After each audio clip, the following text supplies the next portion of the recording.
बिस्मिल्लाहिर्रहमानिर्रहीम। प्रोग्राम 92@8 के साथ मैं हूं शाहिद रिंद। नाजरीन, मोहम्मद मालिक साहब और इम्तियाज़ आलम साहब कुछ देर में हमें ज्वाइन करेंगे। साकिब हमारे साथ ही हैं। चाहेंगे कि इस वक्त आपको जलसागाह ले जाएं जहां पर इस वक्त मियां नवाज शरीफ जो है वो तकरीर भी कर रहे हैं, लेकिन जलसागाह का माहौल ओवरऑल क्या है। फ़हीम अमीन हमारे साथ हैं, नुमाइंदा है 92 न्यूज़ के। फ़हीम, आपको प्रोग्राम में खुशामदीद कहता हूँ। फ़हीम, आज के जलसे को मीनार पाकिस्तान में आप कवर कर रहे हैं, कितना कामयाब जलसा एक रिपोर्टर की नज़र में ये है? शाहिद साहब, बहुत शुक्रिया आपका। अगर हम इसको जलसे की कामयाबी के हवाले से देखें तो जितनी तैयारियां इस जलसे की गई हैं, 15 अक्टूबर को लाहौर की ज़िला इंतज़ामिया की जानिब से इस जलसे की इजाज़त दी थी और तकरीबन 7 रोज़ मुसलसल मुस्लिम लीग नून की जानिब से इस जलसे के लिए तैयारियां की गई हैं। पूरा लाहौर जो था मुतहरिक था इस जलसा के हवाले से।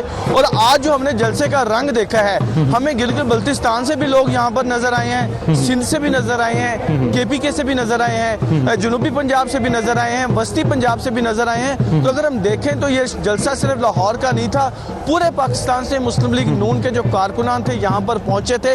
अगर हम तादाद के हवाले से बात करें तो मुस्लिम लीग नून का ये एक कामयाब अच्छा शो था जहाँ पर उसने अपनी ताकत का मुजाहरा किया।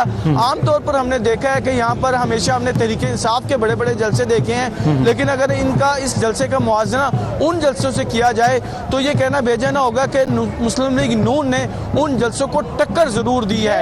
भरपूर इंतजाम थे इस जलसे के, यहाँ पर हर तरह की जो फैसिलिटीज थी, सिक्योरिटी के फुल प्रूफ इंतजाम थे। और आज के जलसे को जो है वो सिर्फ जो महदूद किया गया है वो नवाज शरीफ की तकरीर तक महदूद किया गया है, ताकि जो बात है वो नवाज शरीफ यहाँ पर करें, जो पैगाम है, जो चीज़ है वो नवाज शरीफ ही यहाँ के जलसे के शुरा से कर सके। साकिब, जैसे कि फ़हीम ने बताया कि 7 से 8 दिन 15 अक्टूबर से 21 अक्टूबर तक PMLN ने एक कामयाब पावर शो किया और पूरे पाकिस्तान से वो कह रहे हैं कि लोग थे। आपके ख्याल में हिकमत अमली कामयाब कैसे बनाई PMLN ने, जब एक ऐसा तासुर था कि PMLN के लिए अवाम में जाना बड़ा मुश्किल था? एक तो उन्होंने ऑर्गेनाइज़ किया पूरे मुल्क की जो उनकी तंजीमें थी, कराची से खैबर तक जो है वो एक्टिव किया। कश्मीर से भी हमने सुना कि गिलगित बल्तिस्तान और सब हर बलूचिस्तान से पूरी ट्रेन आई। इसी तरह से पंजाब के तमाम अजला हैं वहाँ पे बाकायदा तौर पर उनके जो लीडरशिप है वो जाती रही, ऑर्गेनाइज करते रहे, चार्ज करते रहे। वो उनके अच्छी मुहिम उन्होंने चलाई और जलसा जो है वो एक अच्छा और बड़ा पावर शो उन्होंने किया है। लेकिन मेरा ये ख्याल है कि अभी भी उनका इम्तिहान बाकी है, क्योंकि एक तासुर जो है इस वक्त भी मौजूद है कि PTI की पॉपुलैरिटी है मौजूद है, लोग चाहते हैं और उससे इनकार नहीं किया जा सकता। तो इसलिए जो मुस्लिम लीग नून है उसको मजीद अपने उस पार्टी को एक्टिव करने के लिए, या आप ये कहें कि अगले इलेक्शन में एक विनिंग पोजीशन बनाने के लिए उनको मेहनत करनी पड़ेगी। और ख़ास तौर पर क्योंकि नवाज शरीफ नहीं थे तो पार्टी में एक तो इश्यूज थे कहीं ना कहीं। तो अब क्योंकि नवाज शरीफ वापस आ गए हैं तो एक तो यह है कि वो इकट्ठा करेंगे, सारी पार्टी को इकट्ठा लेके चलेंगे और जलसे भी करेंगे और उसके असर जो है असरात हमें आइंदा आने वाले दिनों में नजर आएंगे। फ़हीम, पाकिस्तान मुस्लिम लीग नून पर हमेशा उनके सियासी मुखालफिन ये इल्ज़ाम लगाते रहे हैं कि पाकिस्तान मुस्लिम लीग नून जो है वो लोगों को खाने खिलाकर दावतें करके जो है ना इंगेज करती है। आपको आज क्या लगा, पॉलिटिकल गैदरिंग देख के आपको क्या अंदाजा हुआ कि ये पॉलिटिकली चार्ज्ड पॉलिटिकल वर्कर था या वाकई जो मुखालफिन का इल्ज़ाम होता है कि खाने खिला के लाए जाते हैं? शाहिद साहब, अगर आपको इस जलसे का पूरा अगर मैकेनिज्म बताऊं तो पूरा जलसा इस तरह तैयार किया गया था कि यहाँ पर आने वाली हर गाड़ी जो थी उसका बाकायदा रिकॉर्ड मेंटेन किया गया। जो मुस्लिम लीग नून के MNA और MPS के कैंडिडेट थे, बाकायदा उन्हें एक परफार्मा दिया गया था कि जब वो अपने मुकर्ररा इलाकों से निकलेंगे तो यहाँ पर बाकायदा वो परफार्मा सेंड किया जाएगा।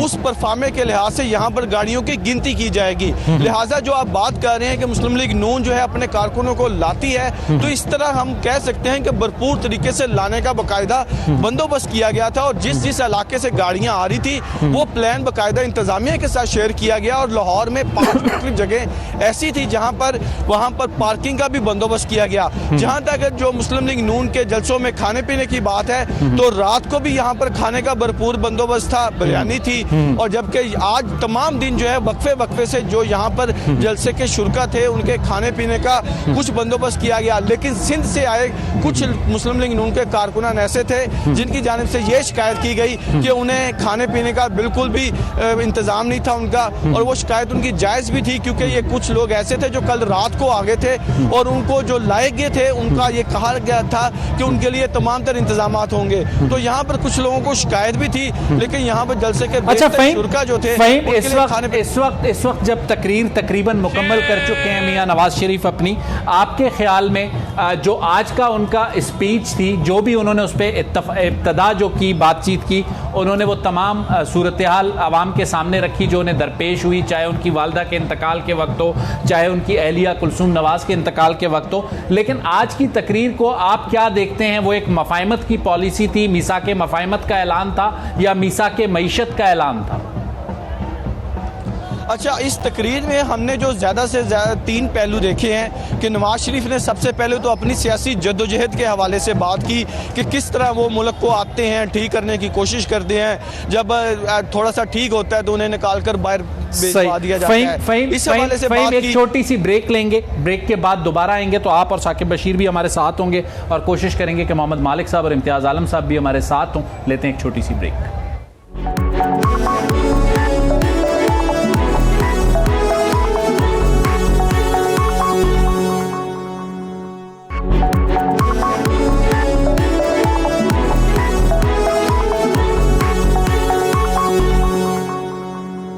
वेलकम बैक नाजरीन। मियां मोहम्मद नवाज शरीफ साहब ने अब से कुछ देर कबल अपनी तकरीर मुकम्मल की और लाहौर में ये उनका जो एड्रेस था बेसिकली नून लीग का पहला चैलेंज था और ये पहला चैलेंज नून लीग जिसे कहते हैं उसे सर करने में कामयाब हुई। इसके लिए जो हिकमत अमली बनाई हम साकिब से इससे पहले लीगल चैलेंजेस पर बात कर चुके हैं, लेकिन आज की तकरीर के पॉलिटिकल एंगल को मोहम्मद मालिक साहब हमारे साथ हैं, प्रेसिडेंट 92, खुशामदीद कहता हूँ उन्हें प्रोग्राम में। मालिक साहब, how you see and rate the show? और साथ साथ मियाँ साहब ने जाते जाते कहा कि मैंने बहुत सब्र से काम लिया है, कोई ऐसी वैसी बात नहीं की। तो आपको लगता है कि आज का शो इंप्रेसिव था और मियां साहब की लाइन और लेंथ बराबर थी?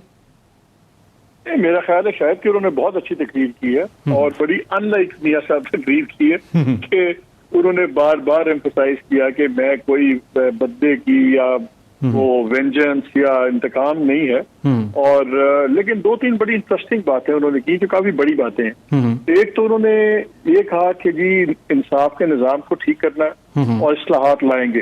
अब ये इस्लाहात क्या आला अदलिया की मावनत से होगा कि उनकी मुखालफत से होगा, ये बड़ा देखा जाएगा कि वो चीजें कहाँ जाती।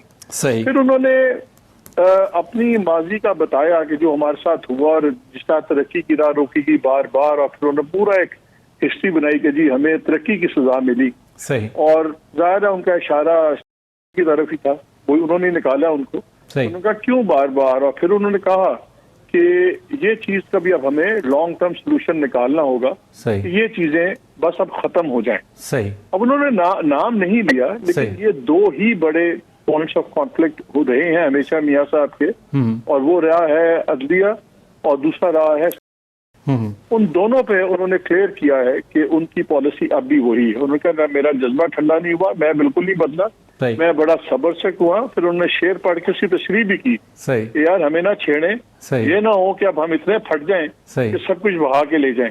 सो जो फिर उन्होंने रीजनल पॉलिसी देखिए, रीजनल पॉलिसी पे उन्होंने क्या कहा, उन्होंने कहा कि जी हमसायों के साथ हमें अब अच्छे ताल्लुकात बनाने हैं। और सबसे इम्पोर्टेंट कश्मीर को उन्होंने कहा कि हमें मुदब्बराना उस पर हिकमत अमली करनी पड़ेगी, जहाँ सी वो यानी कि जो आज तक फ्रेश इंडिया वाली कैंपेन थी और जिसको ज़्यादा अस्करी ज़रायों की हार्डलाइन रही है हमेशा, और इनकी पॉलिसी पे हमेशा नुक्ताचीनी होती थी कि जी ये प्रो इंडिया है और ये चाहते हैं बातचीत हो, उन्होंने उसी पॉलिसी को रिपीट किया है। लेकिन मालिक साहब एक चीज जो अहम है, आपने कहा बिल्कुल वो जो उनके ख्यालात हैं, ठीक है लफ्ज थोड़े से नरम हो सकते हैं, आप समझते हैं कि ख्यालात तब्दील नहीं हुए, अल्फाज की जरूर तब्दीली है, लेकिन एक चीज इस वक्त अगर आज के जलसे में वो चार्टर ऑफ इकोनॉमी जिसे कहते हैं मीसा के मईशत या मीसा के मफाहमत का कोई पैगाम देते या किसी ग्रैंड नेशनल डायलॉग की बात करते, क्योंकि जब वो अदालती इस्लाहात की बात करते हैं या वो आइन के तहत तमाम इदारों के रहने की बात करते हैं, तो आप नहीं समझते कि आज का दिन एक ऐसा फोरम था जहां से वो मुल्क को पॉलिटिकल इंस्टेबिलिटी से निकालने के लिए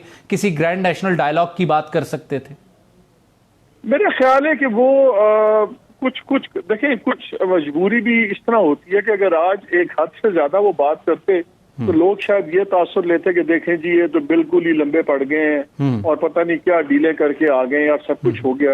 आज उन्होंने 2-3 बातें रोक के की हैं। एक तो उन्होंने मईशत को फोकस बनाया कि हमने मईशत पे वो करना है, ठीक है, but at the same time उन्होंने इंडिकेट कर दिया है कि मेरे जो व्यूज हैं इन 2-3 इम्पोर्टेंट इश्यूज पे ये व्यूज नहीं बदलेंगे। उन्होंने इंडिया की तरफ आज फिर ऑलिव ब्रांच भी है नाम लिए बगैर, और ये भी एक पॉइंट ऑफ कॉन्फ्लिक्ट हमेशा रहा है उनका इंडिया के ताल्लुकात इन पर्टिकुलर।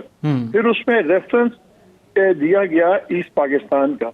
ईस्ट पाकिस्तान की सारी जिम्मेदारी आज तक लोग उस वक्त की मिलिट्री लीडरशिप पे डालते हैं कि उनकी वजह से सारा चीज बदली। तो जो उनके जिसको अंग्रेजी में कहते हैं ना शायद वेल्ड रेफरेंसेस में उन्होंने सारी बातें की हैं, लेकिन ओवरऑल आई थिंक कि ओवरऑल स्पोक जिस तरह एक एल्डरली स्टेटसमेंट को बात करनी चाहिए वो की उन्होंने 3 टाइम प्राइम मिनिस्टर को कि ठीक है जी मेरे कोई गुस्सा नहीं है, जाती मैंने उन्होंने गिना दी सारी बातें। उन्होंने क्या कि मैं इन चीजों से आगे अब बात करूंगा, इकॉनमी की बात करें, फिर उसमें अल्लाह की बात भी आ गई, दुआ करें अल्लाह की, मतलब एक सॉफ्ट अप्रोच रखी। लेकिन जो 2-3 की एरियाज उन्होंने अपने डिफाइन किए और साथ ये भी कह दिया कि बस ये ना हो कि हमारे आंसू बहा ले जाए। वक्ती तौर पर तो आई थिंक ये अरेंजमेंट अच्छी उनकी चीज हुई है, लेकिन अगर आप इसको बहुत गहराई से, और I think to be fair हमें भी शायद हमें इस तक ज्यादा ओवर थिंक नहीं करना चाहिए, लेकिन मेरा ख्याल है कि जो उन्होंने अपनी पॉलिसी आउटलाइन की है उसमें वो तमाम इश्यूज हैं जो हमेशा से उनके पॉइंट ऑफ कॉन्फ्लिक्ट बने हैं।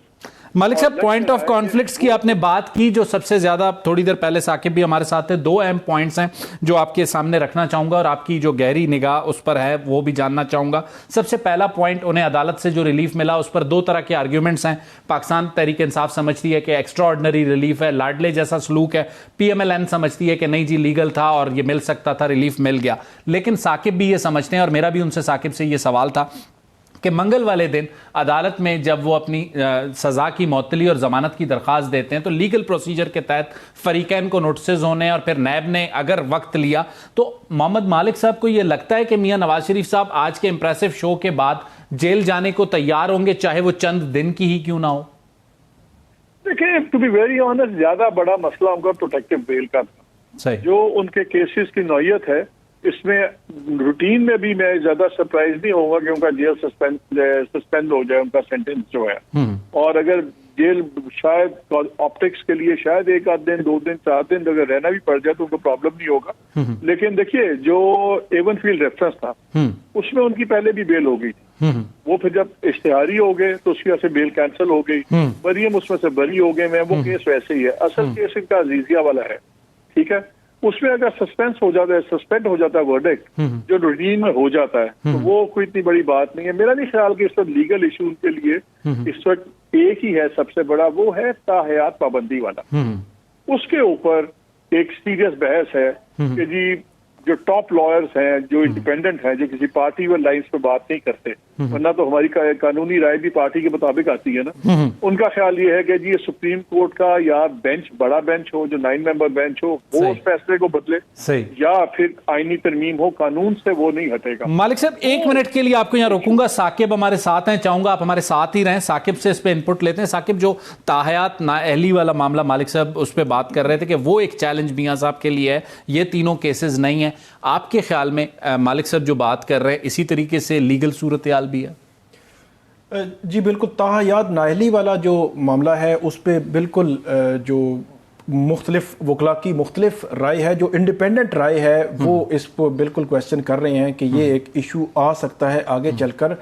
लेकिन जो 24 अक्टूबर वाला जो मामला है कि उस रोज़ को बड़ी आसानी से उनको रिलीफ मिल जाएगा, मेरा ये ख्याल है कि आसानी से शायद ना मिले, क्योंकि यही बेंच था, यही अदालत थी। वही मालिक साहब भी कह रहे हैं कि ऑप्टिक्स के लिए वो 2 दिन चले जाएंगे। जी, यही जजेस थे। तो जब चेयरमैन PTI को 3 साल की सजा थी तो वहां उन्होंने पहली समाअत पे कहा कि इसको सस्पेंड कर दें, तो अदालत ने नहीं किया। उन्होंने कहा हम नोटिस करेंगे, नोटिस किया, फिर भी 2-2.5 हफ्ते लग गए। तो अब मियां साहब को पहले दिन ही उसको सस्पेंड कर देना कि और वो फिर जमानत दे देना, कानून की नजर में, मतलब केसेस उनके पास एवनफील्ड रेफरेंस का केस क्लियर है उनका, अल अजीजिया में इशू है, अल अजीजिया वाला केस भी क्लियर है क्योंकि उसमें जज अरशद मलिक की वीडियो वाला मामला है और सुप्रीम कोर्ट ने कहा था कि उसके मेरिट्स पर जाने के बजाय हाई कोर्ट पहले इसको डिसाइड करेगी, तो उसको डिसाइड करेंगे या उसको रिमांड बैक करेंगे, सजा खत्म हो जाएगी। लेकिन इशू ये है कि वो प्रोसेस का और टाइम का इशू है कि लेवल प्लेइंग फील्ड वाला जो मामला है वो बड़ा, सजा क्या पहली ही हियरिंग पे मुअत्तल होगी, क्योंकि होता यह है कि एक बंदे को आपने 8 हफ्ते की बेल दी, वो बेल कानून की नजर में मिस यूज हो गई कि 8 हफ्ते की बेल दी थी, उसके बाद वो इश्तिहारी हो गए, 3 साल और 4 साल के बाद आए, तो वो कानून की नजर में तो वो देखेंगे कि मिस यूज हुई है। तो मिस यूज होने के बाद पहली हियरिंग पे उसको मुअत्तल करना, ये जब तक कि नैब की कंसेंट नहीं होगी। नैब मालिक साहब एक सवाल करना चाह रहे हैं। जी सर, मेरा सवाल ये है कि जिस स्पीड से हमने उस वक्त हवा पे शॉट चल रही थी, तो हमने बहुत स्पीडी रिलीज खान साहब को भी देखी, अब हवा अदालती और चल रही है, तो आप हैरान क्यों होंगे अगर उसी स्पीड से मियां साहब को भी रिलीफ ना मिली तो? जी मिल सकती है रिलीफ, तो डेफिनेटली मिल सकती है वो, क्योंकि वही मैं बात कर रहा हूं कि नैब जो प्रोटेक्टिव बेल थी उस दिन साहब हवाओं का रुख देखें, आपको पता है हमारी सर, मालिक साहब आपने हवाओं के रुख की बात की है। जिस किस्म का रिलीफ हमने देखा कि चाहे वो चेयरमैन पीटीआई को सुप्रीम कोर्ट से मिला या उसके बाद अब मियां नवाज शरीफ साहब को मिला, किसी आम आदमी को, किसी आम पॉलिटिकल कैदी ना हो, कोई और कैदी हो, उसे इस तरह का रिलीफ मिलते हुए मालिक साहब आने वाले दिनों में पाकिस्तानी अदलिया में देखते हैं? सर जी, इस वक्त 16 लाख से ज्यादा मुकदमात ज़ेर इल्तिवा पड़े हैं, हजारों की तादाद में पड़े हैं। वो आम आदमी के मुकदमात हैं जिनके 5-5 साल से ज्यादा पेशियां नहीं लगती। इसलिए एक चीज समझ जाए, हमारे जो पावरफुल लोग हैं, चाहे सियासी तौर पर या माली तौर पर, उनके लिए कानून के मेयार कुछ और हैं, अदालतों के मेयार कुछ और हैं, आपके मेरे लिए आम आदमी के लिए मेयार कुछ और है। तो पहले तो हम अपनी औकात में रह के बात करें ना, शायद आप और मैं, हम स्मॉल क्रॉकरी हैं, हम काले पीले लोग, हम मुकाबला करते हैं, हम शूदर होकर मुकाबला करते हैं ब्राह्मणों से, ये चलता नहीं है। जो हमारी पॉलिटिकल और फाइनेंशियल एलीट है, ये हमारी लीगल माशरे के ब्राह्मण है, एलीट के लिए भैया शूदर हैं। हमारे 2 कानून हैं, इस रियलिटी के मुताबिक चलें, फिर किसी चीज में हैरानी नहीं होगी। बिल्कुल ठीक है। मालिक साहब 1 मिनट आप हमारे साथ ही रहिएगा। फ़हीम अमीन हमारे साथ हैं, जलसागाह पे हैं। फ़हीम, जलसा तकरीबन मुकम्मल हुआ और इस जलसे के बारे में अगर एज अ रिपोर्टर आपसे पल्स लूं कि आपने इस पूरे दिन को रिपोर्ट किया, आपके ख्याल में पॉलिटिकल वर्कर सेटिस्फाई गया PMLN का अपने लीडर की स्पीच से?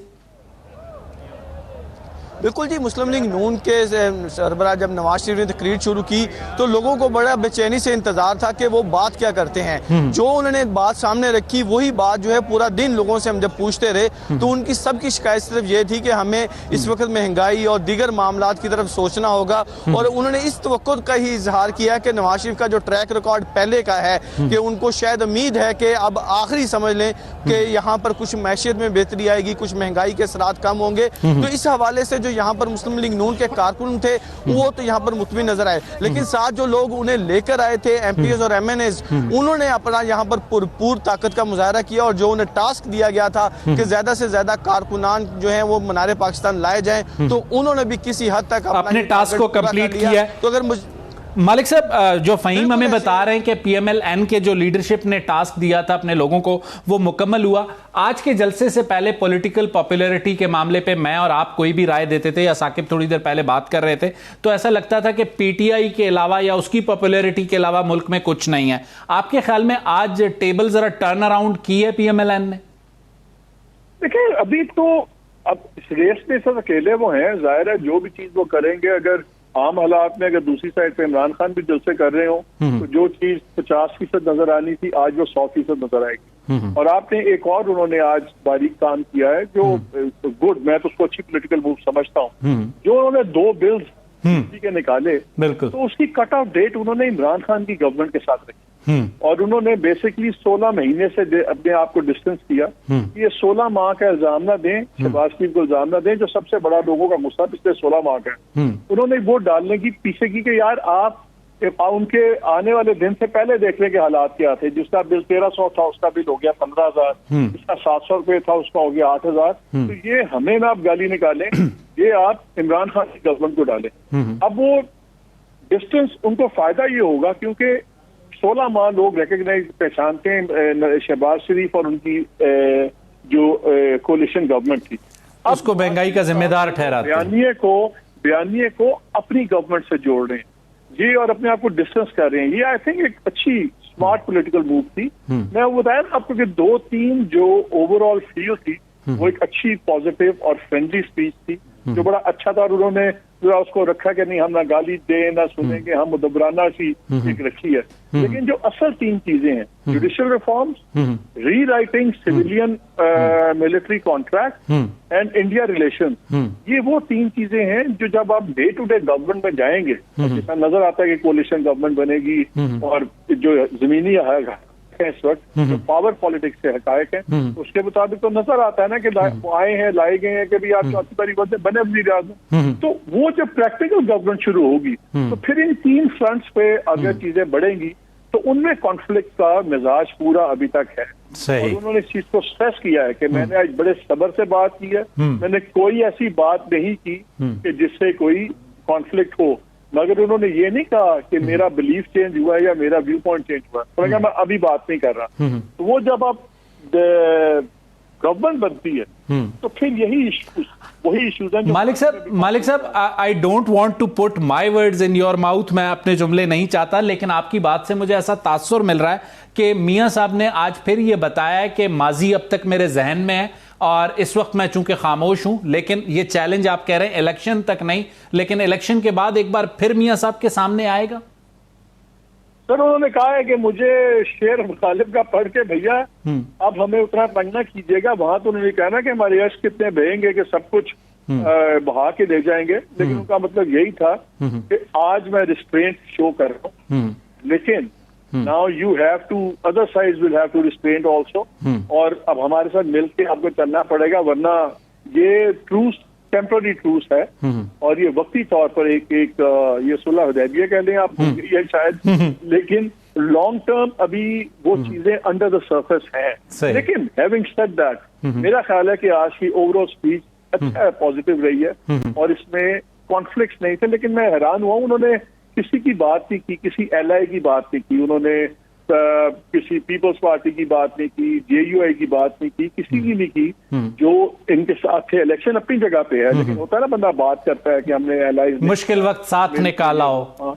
हाँ वो एलआई को बिल्कुल उन्होंने आज टोटली उनको डिस्टेंस। मालिक साहब 1 मिनट के लिए आपको रोकूंगा, साकिब के सामने ये सवाल रखूंगा जो आपने सुलह हुदैबिया की बात की है। मालिक साहब ये समझते हैं कि अब भी मियां साहब का जो पास्ट है वो उनके सामने है, उनकी आंखों के सामने, लेकिन वो उसका इजहार नहीं कर रहा है। आपको लगता है या आपको लगता है नहीं जो शहबाज शरीफ की आनियां जानियां थी उन्होंने किसी हद तक मामले को काबू कर लिया? नहीं, वो मियां साहब के बिल्कुल आंखों के सामने है भी, और इसका इजहार उन्होंने मेरे ख्याल में 18 या 16 सितंबर को किया भी था। उसके बाद जो शहबाज साहब गए वहाँ पे गए और उसके बाद ये बड़े क्लियर मैसेज आया कि कोई जो इस किस्म के इंतकाम का मामला, जो बात आज भी मियां साहब ने की, तो वो मेरा ख्याल है इलेक्शन तक तो ये चीज़ें चलेंगी। लेकिन अगर हुकूमत में आ जाती है मुस्लिम लीग नून और मियां साहब वज़ीर आज़म बन जाते हैं तो ये उनके जहन में जो कुछ है वो यकीनी तौर पर बाहर आएगा। वो भूलता तो नहीं है जिस तरह उनको निकाला गया था, जिस तरह पूरी हिस्ट्री उन्होंने बयान की कि किस तरह जेलों में उनकी बेटी को उनके सामने जो है वो नैब गिरफ्तार कर रही थी और क्या सिचुएशन थी, उनकी जो वाइफ थी वहां पे उनको छोड़ के आए बीमारी की हालत में। तो ये सारा सिनेरियो तो उनके सामने ही है कि किसने क्या क्या रोल अदा किया था, और उन्होंने कहा कि फ्यूचर में ऐसा खिलवाड़ नहीं होना चाहिए। तो ये पैगाम तो है। मालिक साहब एक सवाल आपके सामने रखना चाहूंगा। हमने ये देखा कि माजी में चूंकि एस्टैब्लिशमेंट का पाकिस्तान की पॉलिटिक्स में एक रोल रहा है, उस रोल को डिनाई नहीं किया जा सकता, लेकिन कभी भी हमने ये देखा कि इस रोल को एस्टैब्लिशमेंट ने एक्सेप्ट नहीं किया। लेकिन जनरल बाजवा ने जाते हुए न सिर्फ इस रोल को एक्सेप्ट किया बल्कि अपनी गलती को तस्लीम किया और उसके बाद एक एपॉलिटिकल रोल की बात की। तो आपको नहीं लगता कि अगर इंस्टीट्यूशन ने बाकायदा तौर पे एक बात को एक्सेप्ट कर लिया और अब वो एपॉलिटिकल रोल प्ले करना चाहते हैं तो ये पॉलिटिकल लोगों की जिम्मेदारी है जरा 6 महीने 1 साल उन्हें ड्रैग ना करें और अपने गवर्नेंस के इश्यूज या जैसे अदालती इस्लाहत है इस किस्म किस्म के काम करके आवाम को रिलीफ दें, ताकि एक मौका उन्हें मिले कि वो एस्टैब्लिशमेंट को भी ये कह सकेंगे जी आप अगर एपॉलिटिकल हैं तो हम भी परफॉर्म कर रहे हैं? नहीं सर, हर जाने वाला बंदा हमेशा गलती तस्लीम करता है। हर आने वाले के समझता है कि मेरे पास सोल्यूशन हैं। हर जाने वाला ए पॉलिटिकल की बात करता है। हर आने वाला माजी में भी हमने देखा है कि फुली इन्वॉल्व होता है। आज भी फुली इन्वॉल्व है इंस्टीट्यूशन। इनफैक्ट खुद शहबाज शरीफ ने बार बार कहा कि जी सऊदी अरेबिया से पैसे आए तो हमें आर्मी चीफ ने दिलवाए, यूएई से आए तो हमें दिलवाए। अब आपकी सिविल काउंसिल है, आपकी जो इकोनॉमिक इंजन ग्रोथ है अभी बड़ा डीपली इंट्रेंच्ड है। इसलिए मैं कह रहा हूँ कि जब अगर नवाज शरीफ साहब आगे आएंगे तो उनका तरीका गवर्न करने का और शहबाज शरीफ का तरीका गवर्न करने का जमीन आसमान का फर्क है। बिल्कुल ऐसा ही है मालिक साहब, लेकिन जो बात आपने कही कि शहबाज शरीफ साहब ने एतराफ किया कि उन्हें हेल्प आउट किया गया, ये तो सारी हेल्प जिसे कहते हैं मुल्क को डिफॉल्ट से बचाने के लिए नहीं की गई, बजाय इसके कि हम इसे कहें कि वो पॉलिटिकल हेल्प की गई है। नहीं, बात ये नहीं होती, बात ये होती पावर शेयरिंग की। जब आपके निजाम में पावर शेयरिंग एक बाकायदा हैसियत इख्तियार कर जाए तो उसको अंडू करना भी बड़े ठंडे तरीके से आपको करना पड़ता है, बड़े एहतियात से गिरें खोलनी पड़ती। वरना गिरा को अगर आप गलत तरीके से खोलने की कोशिश करें, आप रस्सी को गिरा लगा लें, उसको अगर आप एकदम झटके से खोलें तो गिरा गहरी हो जाती है, कई बार रस्सी काटनी पड़ जाती है। तो गिरे खोलने की बात हो रही है अब, इसलिए दोनों तरफ से बड़ी पेशेंस करनी पड़ेगी, दोनों तरफ से बड़ी मैच्योरिटी चाहिए होगी। लेकिन जो पिछले 16 माह में जो गवर्नेंस का तरीका था और जो इन्वॉल्वमेंट थी, जो पाकिस्तान की इतनी एक्सट्रीम सिचुएशन थी और हैं अभी, और उसकी जरूरत थी, और वो अभी किस तरह एकदम अलहदा होगा वो मुझे अभी नजर नहीं आ रहा। बिल्कुल ठीक है, यही मुझे पॉइंट्स ऑफ फ्रिक्शन नजर आते हैं। अच्छा, इलेक्शन में मियां नवाज शरीफ को आप देख रहे हैं, या आपके ख्याल में एक जो थॉट मौजूद है कि जी मियां साहब आएंगे, इलेक्शन कैंपेन लीड करेंगे, लेकिन इलेक्शन के बाद मियां शहबाज शरीफ ही गवर्नमेंट को लीड करेंगे? मालिक साहब क्या ओपिनियन रखते हैं इस पर? देखिए, अगर तो रिटर्निंग ऑफिसर साहब ने उनके कागजात ले लिए और फिर मामला चला जाता, दूसरी साइड चैलेंज करती है, तो फिर तो मुझे क्लियरली नजर आता है कि वही लीड करेंगे और वही बनेंगे। और मियां साहब एक चीज हमेशा कहते रहे, नवाज शरीफ साहब, कि जी मुझे, और जब इनकी नेगोशिएशंस भी चलती थी 4 सालों के दौरान में, वो कहते थे कि जी मुझे एक बार आप विंडिकेट जरूर करें, मेरे साथ बड़ी ज्यादती हुई है, मेरा जो है ना बहाल होना चाहिए, जो मेरा मजरूह मेरा किया है इमेज, और ये उनके लिए तो बहाली का मतलब यही है ना कि केसेस फारिग हो, दोबारा वजीर आजम बने जहां स्टेटस को था, और फिर वो ये एक्सेप्ट करेंगे कि उन्हें लेवल प्लेइंग फील्ड मिल गई है। साकिब 30 सेकंड्स, आपके ख्याल में रिटर्निंग अफसर कितनी बड़ी हर्डल है मियां नवाज शरीफ के लिए? मेरा ख्याल है जो हवाओं का रुख है, रिटर्निंग अफसर भी कोई बड़ी हर्डल जो है वो बनते नजर नहीं आए। मियां साहब इलेक्शन में आएंगे और उसके बाद इलेक्शन लड़ेंगे, क्योंकि अल्टीमेटली ये मामला अगर सुप्रीम कोर्ट तक भी गया तो जस्टिस काजी फाइज ईसा एक बड़ी अहम बात जो है वो लाहौर कर चुके हैं एक सेमिनार में, तो मेरा नहीं ख्याल कि मियां साहब के लिए कोई हर्डल है। ठीक है, फ़हीम, आपने हमें ग्राउंड से रिपोर्ट किया और आपने हमें बताया कि आज का शो इम्प्रेसिव था। आपका बहुत बहुत शुक्रिया, आप हमारे साथ थे। मालिक साहब आपका बहुत बहुत शुक्रिया, साकिब आपका बहुत बहुत शुक्रिया। नाज़रीन, आज का शो ज़रूर पावरफुल था, लेकिन आज के शो से जो एक मैसेज देने की कोशिश की गई है इब्तिदा में, अगर पाकिस्तान मुस्लिम लीग नून इस मोमेंटम को बरकरार रखती है तो फिर ये उसके लिए बेहतर होगा, अगर नहीं रख पाती तो उसका सियासी नुकसान उसे उठाना पड़ेगा। अगले प्रोग्राम तक मुझे शाहिद रिंद को इजाज़त दीजिए। अल्लाह हाफ़िज़।